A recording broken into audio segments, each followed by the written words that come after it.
Thank you. No, it's getting late, so I'll try to be as brief as I can.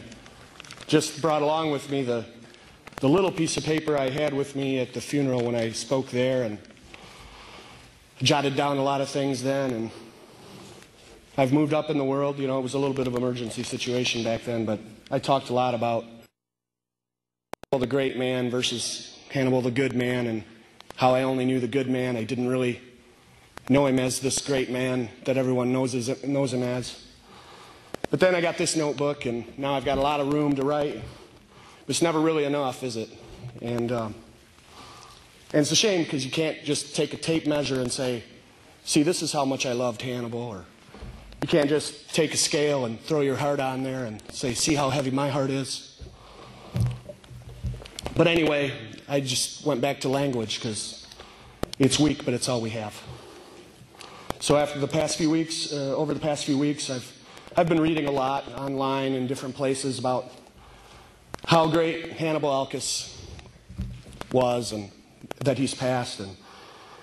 And his greatness as an artist and poet, we all feel confirmed in this. And I witnessed his ability to see worth and meaning and beauty where others may not, and to create beauty, meaning, and worth where there wasn't any before. But I got hung up on this idea of greatness. Is greatness just an extraordinary ability or abilities? Hannibal had several. But we all know people who have a few different extraordinary abilities, and I'm blessed to have several in my life that are here with me today. But that alone doesn't qualify as greatness. And does greatness require notoriety? Can one be great anonymously? Well, sure, in theory, but who would know? And once someone did know, then it wouldn't be anonymity anymore. So that doesn't quite work. Or is it just something others bestow on us? You know, everyone says he's great, and then he becomes great. But it's probably more than a popularity contest, too. Or at least, the more I see of that kind of greatness, that popularity kind of greatness, the more I see something that Hannibal probably himself wouldn't like very much. You know, the guy at the bar who brags about shaking hands with some great athlete, or the autograph hunter who goes next to some movie star and poses, or the giddy fan of a rock band who's showing off the guitar pick he caught thrown from the stage, the academic who tries to enhance the notoriety of his preferred artist so that he can bask in the glow of that same artist. Hannibal didn't want people to bask in his glow. He wanted people to become more themselves. He wanted me to find a me that was uniquely me. He encouraged me in that way.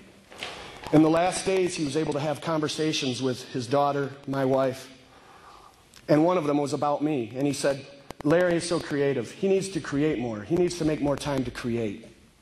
With all of the worries he must have had at that time and all the troubles going on, he had those thoughts for me at that time. And that's because he was generous.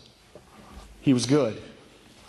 And when someone writes a biography about Hannibal, my name's probably not going to come up. And I could read that biography and learn a lot about Hannibal's life that I don't know now. And that person that I read about will probably seem really great to me if the author is doing his or her job.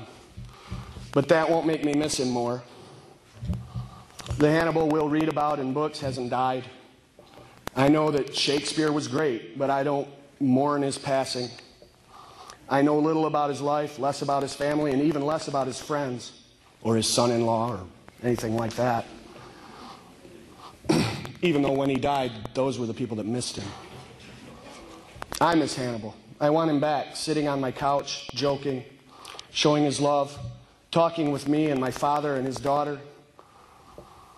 I want the one back that couldn't stop grinning when he saw the sequel to Silence of the Lambs, Hannibal, coming out, and he came back from Iran and he saw the posters, and the advertisement was, Hannibal is coming. And he would stand next to that advertisement, grinning ear to ear. Look, they made an advertisement for me, just for me. That's the guy I want back.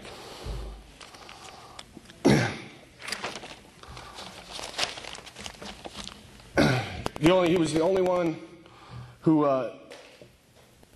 stayed up late with me sometimes all night and told me about books he was reading, poems he was translating, paintings he had seen, or people young children, adults, old men like my own father, and the whole conversation punctuated by his exclamation, "Beautiful." He said it over and over again. These are the only things I want from Hannibal, and they're the only things that cannot be had for love or money. My heart is broken. Nothing in this world will unbreak it. And if mine is broken, then I can't even imagine the heartbreak felt by some of those present among us. And especially, I should mention, by one who couldn't be here today, but I talked to her earlier today, his youngest daughter, Adrian. She sends her best wishes, wishes of love, the strongest that she can, the strongest that her broken heart can muster. I can't thank Hannibal now for everything he's given me, but I'm at least thankful for the chance to come up here and talk to you a little bit about it. It's not sufficient, but it'll have to do for me. Thanks.